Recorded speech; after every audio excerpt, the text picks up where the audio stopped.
Have you ever handed in your resignation only for your boss to actually pull out the red carpet with the counter offer? Most of the time it sounds tempting, right? But here's the recruiter's truth. I've been in recruitment for over 20 years. More than half of the people who accept counter offers end up leaving the company within 6 months. And today I'm going to tell you why that happens more often than not. Top of the morning, everyone. My name is Tshidi and I'm back with a brand new video. Today I'm lifting the lid on counter offers from recruiters' perspective. Why they often backfire, why they seem so attractive in the moment when you actually receive them, and what you should seriously think about before you accept one. The first thing about a counter offer is that it's an emotional trap. You've already decided that you actually want to leave the company.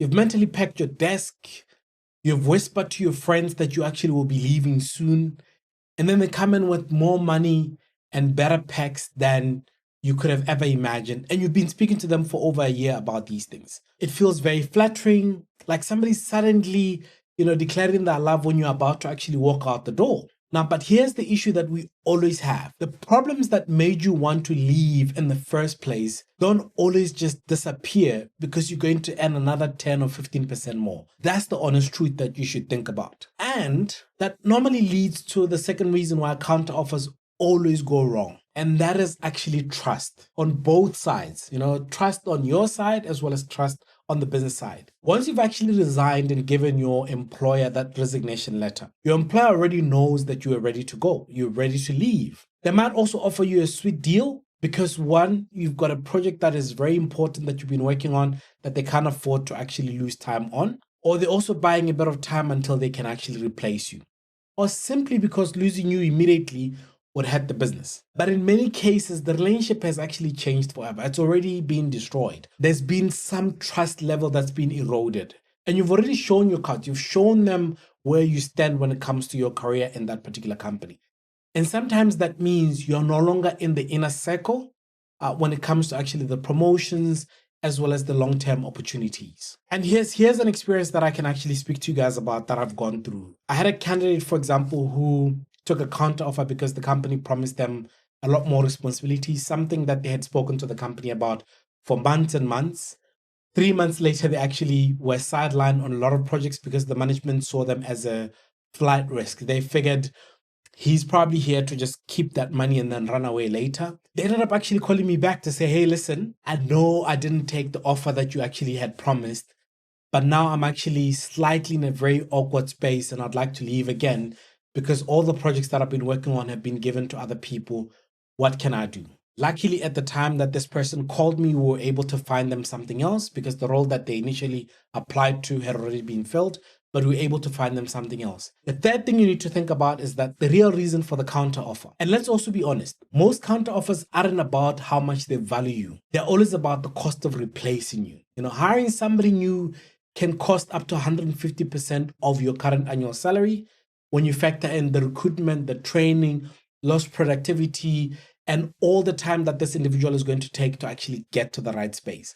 And sometimes just keep it to give you a small increase in the short term, deal with the problem a bit later, which means replacing you quietly, which means you now start finding people that can start taking over some of these projects that we're actually talking about. There's another side to this that most people actually don't think about, which actually speaks about the career trajectory. In most cases, when you actually speak about, I'm about to leave, you didn't just wake up today and tomorrow you decide, okay, I'm going to leave and that's it because I'm ready to actually go to another company. Most people change because they've thought and they've sat and thought about that opportunity that it's no longer giving them what they're looking for. So the risk that you're then running is that career stagnation. When you take a counter offer, you are essentially saying to these guys, I'm willing to stay if you pay me a bit more.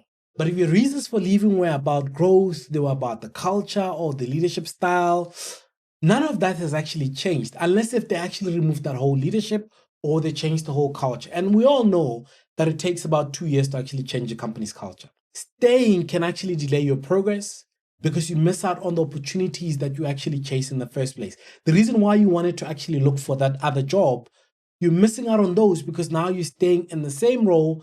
They'll give you a slightly different title and expect you to still deliver the same projects that you've been delivering, and you don't learn anything new anymore. You just have a bit more money with a bit more stress with the same type of responsibilities. So to try and recap, the main reasons for counter offers is that they don't always fix the issues that made you want to leave in the first place. And let's just be honest about that.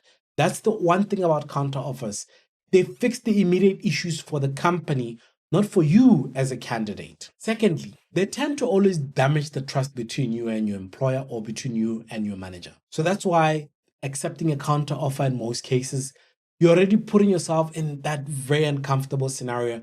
Yes, for the first month or so, it's exciting because you won, but in most cases, you've actually lost the trust of your employer. The third thing is they're often made for companies' convenience, not your long-term success.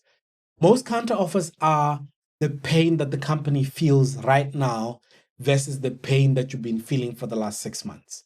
Because if it was about the pain that you've been feeling as an employee for the last 6 months, everything that they provided you as a counter offer, they could have provided you a lot earlier. They can also stall your career growth. In most cases, as I've spoken to you guys, you will have a nicely small little increase in the title, but you still dig in the same hole you've been digging for the last 8 months. I'm not saying there's never a good reason for you to take a counter offer. Sometimes they generally come with change. For example, in some scenarios, they could move you to another department, especially if you're not getting along with your current line manager, and the manager that they're moving you to is somebody who's a bit more open-minded.